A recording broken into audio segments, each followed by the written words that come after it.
बेंगलुरु में भारत फर्स्ट की national core committee meeting मुनक्कद हुई। इस मीटिंग में नेशनल कन्वीनर शहराज कुरैशी और नेशनल को कन्वीनर इकबाल अहमद मौजूद रहे। इसके अलावा इस मीटिंग में भारत फर्स्ट के मेंबरान भी शरीक रहे, जो कर्नाटक ही नहीं बल्कि दीगर रियासतों से भी ताल्लुक़ रखते थे।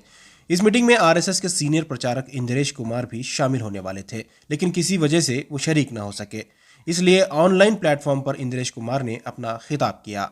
भारत फर्स्ट के नेशनल कन्वीनर शहराज कुरैशी के मुताबिक इस मीटिंग का मकसद हिंदुस्तान में कॉमन सिविल कोड लाना है और मदारिस को मॉडर्नाइजेशन बनाना है।